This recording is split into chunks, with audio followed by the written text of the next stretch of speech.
नमस्ते दोस्तों। आज के इस रोमांचक विश्लेषण में आपका बहुत बहुत स्वागत है।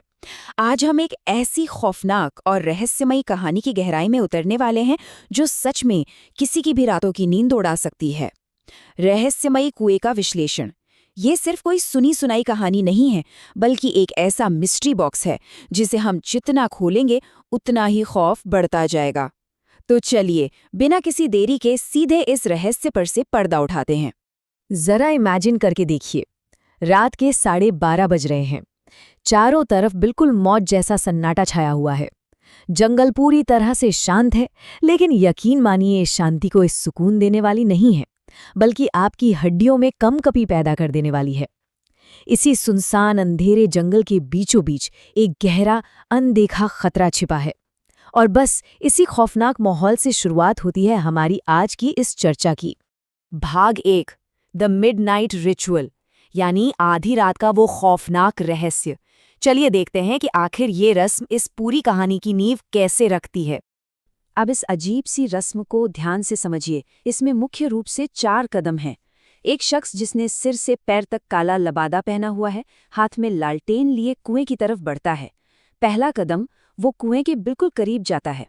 दूसरा, अंदर कोई पर्ची या कुछ सामान फेंकता है। तीसरा और सबसे अजीब कदम, जिस पर आपको यकीन नहीं होगा, वो अपनी जलती हुई लालटेन को ही उस गहरे कुएं में फेंक देता है। और फिर चौथा, वहां से ऐसे बेतहाशा भागता है जैसे साक्षात मौत उसके पीछे पड़ गई हो। मतलब ये अजीबोगरीब हरकतें चीख चीख कर बता रही हैं कि इस कुएं का इतिहास बहुत ही डार्क है। अब आपके मन में इस सवाल जरूर आ रहा होगा कि आखिर इस कुएं से इतना खतरा क्यों है। कल्याणी नाम की एक महिला के साथ जो हुआ, वो इसका सबसे भयानक सबूत है। होता यूं है कि रात के समय कल्याणी अपनी बहू पर खूब जुल्म करके सोने चली जाती है। फिर ठीक आधी रात को अचानक से उसके चेहरे पर पानी की कुछ बौछारें पड़ती हैं। वो हड़बड़ाकर उठती है और देखती है कि आंगन में बाहर से पानी की एक अप्राकृतिक सी धारा बहती हुई आ रही है। पानी की उल्टी धार। जब वो उस पानी की लहर का पीछा करते हुए जंगल की तरफ जाती है, तो अचानक कोई अनदेखी ताकत, कोई अदृश्य शक्ति उसका पैर बहुत जोर से खींच लेती है। वो मदद के लिए चीखती रहती है, लेकिन उसे कुएं तक घसीट लिया जाता है और वो हमेशा हमेशा के लिए उस अंधेरे कुएं में समा जाती है। ये वाकया बताता है कि वो कुआं कितनी बेरहमी से अपना शिकार चुनता है। भाग 2, रोहन की मनाही, यानी एक ऐसी खतरनाक जिज्ञासा जिस पर पाबंदी थी। अब यहाँ एंट्री होती है एक नए किरदार की, जिससे ये रहस्य और भी ज्यादा गहरा हो जाता है। अगर आप सोच रहे हैं कि गांव के बुजुर्ग इस कुएं से इतना डरते क्यों हैं, तो जरा इन 2 कुओं का फर्क देखिए। गांव का जो आम कुआं है, वो पूरी तरह से सुरक्षित है, पानी का तापमान एकदम नॉर्मल है और वहां एक सुकून का एहसास होता है। लेकिन इसके बिल्कुल उलट, जंगल का वो कुआं भयंकर गर्मी के मौसम में भी जमा देने वाली ठंड से भरा रहता है। वहां की शांति आपको सुकून नहीं देगी, बल्कि एक अजीब सा मनहूस सन्नाटा महसूस कराएगी। यही वो असली वजह है कि गांव के हट्टे-कट्टे जवान और तजुर्बेकार बूढ़े भी इस कुएं के पास फटकने से खौफ खाते हैं। ये सीधा सीधा दिखाता है कि वो जगह कितनी ज्यादा असामान्य है। भाग 3, द गोस्टली कॉलिंग्स, वो डरावनी आवाजें जो सीधे रूह को कंपा देती हैं। अब रोहन के साथ जो कुछ भी बीता, उसकी इस पूरी टाइमलाइन को समझना बहुत जरूरी है। देखिए, पहली रात उसे पहली बार वो डरावनी आवाज सुनाई देती है जो उसे लगातार जंगल की तरफ बुला रही है। फिर दूसरी शाम, जब वो जंगल की तरफ जाने की कोशिश करता है, तो दादाजी का एक पुराना दोस्त उसे टोक देता है और कुएं के पास जाने से सख्त मना कर देता है। फिर आती है दूसरी रात। रोहन को धुएं के बीच एक काली साड़ी पहने औरत की धुंधली सी परछाई दिखाई देती है। और आखिरकार आखिरी रात, रोहन सब कुछ नजरअंदाज करके उस कुएं तक पहुंच ही जाता है और अपनी ही आंखों से उस आधी रात वाली डरावनी रस्म को होते हुए देखता है। ये पूरा सीक्वेंस एकदम साफ कर देता है कि कैसे वो शैतानी ताकत एक सोची समझी चाल के तहत धीरे धीरे रोहन को अपने जाल में फंसा रही थी। जरा इस खौफनाक चेतावनी पर गौर कीजिए।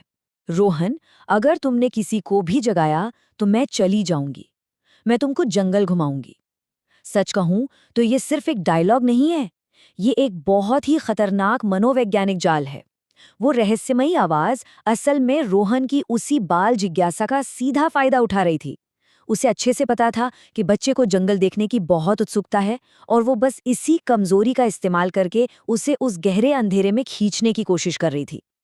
ये हमें एक बहुत बड़ी बात सिखाता है कि बुराई अक्सर उसी चीज का रूप लेकर आती है जो हमें सबसे ज्यादा आकर्षित करती है। भाग 4, ए डेस्परेट क्योर, एक जानलेवा बीमारी और उससे बचने की एक खौफनाक कोशिश। अब यहाँ कहानी एक बिल्कुल नया मोड़ लेती है। रमेश के लक्षण कोई आम सर्दी जुकाम वाले नहीं थे। उससे लगातार खून की उल्टियां हो रही थीं। उसकी आंखें लाल होकर ऐसे चमकने लगी थीं जैसे उनमें सचमुच खून उतर आया हो, और वो जमीन पर गिरकर बुरी तरह तड़प रहा था।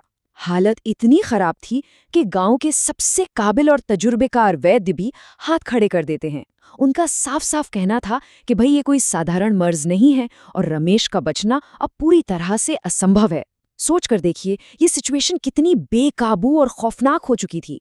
अब आप ही बताइए, जब इंसान पूरी तरह बेबस हो जाता है तब वो क्या करता है? और इसका जवाब हमें चंद्रावती की इस जिद में मिलता है। रमेश की पत्नी चंद्रावती वैद्य की बात किसी भी कीमत पर मानने को तैयार ही नहीं थी। जरा उसका ये वाक्य देखिए। वैद्य तो कहता है तो देखना मेरे रमेश जिंदा रहेंगे और मैं इनको बचाकर ही रहूंगी। चंद्रावती का ये गुस्सा और उसकी ये अटूट जिद असल में एक बहुत बड़े खतरे की घंटी थी। ये बिल्कुल साफ इशारा था कि जब विज्ञान और दवा ने काम करना बंद कर दिया तो वो अपने पति की जान बचाने के लिए किसी भी हद तक गुजरने को तैयार थीं। यहाँ तक कि उन ताकतों से हाथ मिलाने को भी जिनसे पूरा का पूरा गांव थर-थर कांपता था। भाग 5, द डार्क मिरेकल, काला जादू और खौफ। अब सारे राज खुलने वाले हैं। अगली ही सुबह जब गांव के मुखिया और बाकी लोग रमेश के घर पहुंचते हैं तो उनके पैरों तले से जमीन खिसक जाती है। रमेश, जिसे कल रात मरने के लिए छोड़ दिया गया था, वो पूरी तरह से स्वस्थ बैठा था, एकदम ठीक। लेकिन तभी उनकी नजर रमेश की चौखट पर टंगी एक मटकी पर पड़ती है। अब ध्यान दीजिए, ये लटकती हुई मटकी कोई घर की सजावट नहीं थी, ये एक बेहद खौफनाक निशानी थी।